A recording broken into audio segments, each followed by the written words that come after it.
আলহামদুলিল্লাহ আল্লাহর রহমতে বর্তমানে ওনার ক্যান্সার মার্কার টেস্টগুলো সম্পূর্ণরূপে নেগেটিভ। মানে ওনার শরীরে বর্তমানে কোনো প্রকার ক্যান্সার নাই এবং উনি ব্লাডও আলহামদুলিল্লাহ আগের থেকে অনেক ভালো আছে। এমতো অবস্থায় আপনার রোগী কি শারীরিক, মানসিক সব দিক থেকে আলহামদুলিল্লাহ ভালো আছে? আলহামদুলিল্লাহ সব দিকেই ঠিক। সব দিকে ভালো। ওনার খাওয়া-দাওয়া, খাওয়া-দাওয়া ঘুম, প্রস্রাব, পায়খানা সব আলহামদুলিল্লাহ ওকে। সব আলহামদুলিল্লাহ ভালো। আসসালামু আলাইকুম ওয়া রাহমাতুল্লাহি ওয়া বারাকাতুহু। আমি doctor Mohammad Aslam, BHMH, BHP Dhaka, BHMH on course Dhaka বিশ্ববিদ্যালয়। বর্তমানে বিশ্বনন্দিত ক্যান্সার চিকিৎসক অধ্যক্ষ ডক্টর এস এম সারোয়ার স্যারের চেম্বার গণস্বাস্থ্য হোমিওতে ক্যান্সার চিকিৎসক হিসেবে নিয়োজিত আছি। আল্লাহর রহমতে আমি আপনাদেরকে আজকে পরিচয় করিয়ে দিতে যাচ্ছি এমনই একটা পেশেন্টের সাথে যিনি আল্লাহর রহমতে ক্যান্সার রোগ থেকে সম্পূর্ণরূপে আরোগ্য হয়েছেন। চলুন আমরা সরাসরি ওনার কাছে চলে যাচ্ছি। আসসালামু আলাইকুম। ভাইজান কেমন আছেন আপনি? আলহামদুলিল্লাহ। ভাইজান নাম কি আপনার? আমার নাম মোহাম্মদ পন্নু মিয়া। মোহাম্মদ পন্নু মিয়া। আপনার গ্রাম কোথায় ভাই? গ্রাম হইলো দড়িকুশলী, ইউনিয়ন? বল্লা, বল্লা ইউনিয়ন। থানা কোনটা? কালিহাত, আর জেলা? টাঙ্গাইল, টাঙ্গাইল জেলা। আচ্ছা। আপনার বাবার নাম কি? মুজিবুর রহমান, মায়ের নাম? খুদেজা বেগম, খুদেজা বেগম। আপনার বোনের নাম কি? জায়দা। জায়েদা। জায়েদা আপুর কি বিয়ে হয়ে গেছে?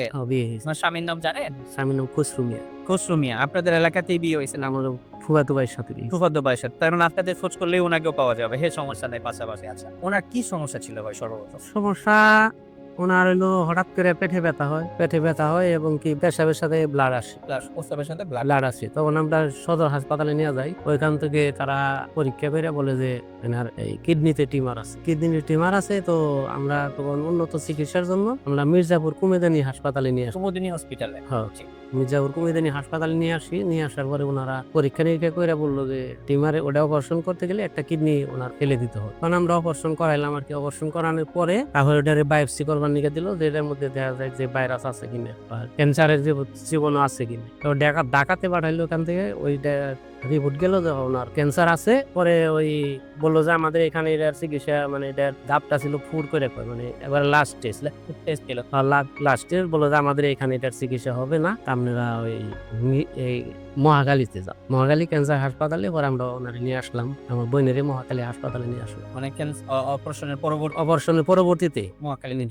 পরে ওখান থেকে ওনারা মেডিসিন লিখলো। তা আমি বললাম যে মেডিসিন লিখতেছেন, মাইসের না থেরাপি দেয়, এরকম শুনি যে ক্যান্সারের রোগীকে থেরাপি দেয়। তা আমাদের থেরাপি দিবেন না? বললো যে না, থেরাপি চলবো না, এটা যে ব্যয়বহুল থেরাপি এটা আপনারা দিতে পারবেন না। কিরকম ভাই বল যে একটা থেরাপিতে 2 লক্ষ 2.5 লক্ষ টাকা খরচ করবো, কমপক্ষে 20টা দিতে হইব। তখন আমরা তো বললাম যে না, এই ব্যয়বহুল চিকিৎসা তো আমরা দিতে পারবো। তারপরে থেকে মেডিসিন লেখা দেয়, মেডিসিন আমরা স্টার্ট করি। মেডিসিন খাওয়ার পরে 1 মাস খাওয়ার পরে রোগীর কোনো উন্নতি হয় না। যে ওটা মেডিসিন খাইলে পারা মানে কোনো খানা দানাই করতে পারে না, মুখটা মানে একবারে জ্বলে যায়। ওটা তো বললো যে এই ট্যাবলেটটাই থেরাপি, যে ক্যাপসুলটা মানে ওরাল কেমন যেটাকে আমরা বলি খাওয়ার মাধ্যমে। এটা তো ওটা খাইলে ওরা পানিটাও খাইতে পারে। রোগীর হালাত খুব খারাপ। এর মধ্যে আপনাদের এই গণস্বাস্থ্য হোমিওর একটা ভিডিও আপনি পাইছেন আর কি। আচ্ছা। পাওয়ার পরে আমি যোগাযোগ করি, পরে এখানে আসি। তো আল্লাহর রহমতে আপনি এই যে চিকিৎসা করলেন, আমরা কত মাস পরে আপনাকে পরীক্ষা দিয়েছিলাম? 4 মাস করে। 4 মাস পরে আমরা আপনাকে পরীক্ষা দিয়েছিলাম। 4 মাস পরে পরীক্ষার রিপোর্ট গুলো কি আসছিল? 4 মাস পরে পরীক্ষার রিপোর্ট তো ভালো আসছে। এটা ছাড়া আমরা এই ক্যান্সারটাকে আরো কঠিনভাবে আইডেন্টিফাই যে আদৌ অন্য কোথাও কি আছে কিনা সেটা দেখার জন্য আমরা ক্যান্সারের যে মার্কারগুলো আছে সেই মার্কার টেস্টগুলো আমরা এখানে করেছিলাম।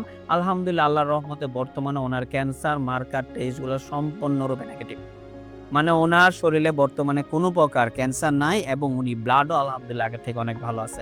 এমতো অবস্থায় আপনার রোগী কি শারীরিক, মানসিক সব দিক থেকে আলহামদুলিল্লাহ ভালো আছে? আলহামদুলিল্লাহ সব দিকে ঠিক। সব দিকে ভালো। ওনার খাওয়া-দাওয়া, ঘুম, প্রস্রাব, পায়খানা সব আলহামদুলিল্লাহ ভালো। আচ্ছা, আপনি যে আমাদের এখান থেকে চিকিৎসা করে আল্লাহর রহমতে ভালো হয়েছেন, এই বিষয়ে জাতির কাছে কি বলতে চান? যদি কিছু বলেন। জাতির কাছে বলতে চাই, এলোপ্যাথি চিকিৎসা করে যে ব্যয়বহুল, তারপরেও নিশ্চিত মৃত্যু আমাদের ওইখানে আরো ঘটছে। যার কারণে আমার বোন, আমি মৃত্যু যাই নাই, যে বোন বাদী মারাই যাব, একটা ট্রিটমেন্ট আমি দেয়া দেখি। মানে লাস্ট কি হয় কি আল্লাহ কি করে? এত হায়াত না থাকলে তো পৃথিবীর কেউ বাঁচাইতে পারবো না। কেউ বাঁচাইতে পারবো? না পারবো না। যার কারণে আমি এখানে আসি, গণস্বাস্থ্য হোমিওতে আসি। ওষুধ খাওয়ার পরে আল্লাহর রহমতে বর্তমানে খুবই ভালো রেজাল্ট, খুবই ভালো। আমরা সারা বাংলাদেশের মানুষকে বলবো, যাদের এই সমস্যা আছে তারা এই গণস্বাস্থ্য হোমিওতে যোগাযোগ করবেন এবং এখান থেকে মেডিসিন নেন। যেভাবে তারা বলে, এখানে যেভাবে তারা লেখা দেয়, ওইভাবে নিয়মিত যদি আপনি খাইতে পারেন, ইনশাল্লাহ, যেহেতু আমার বোনের চিকিৎসা হয়েছে, ভালো হয়েছে, আপনাদেরও আল্লাহ ভালো করুন।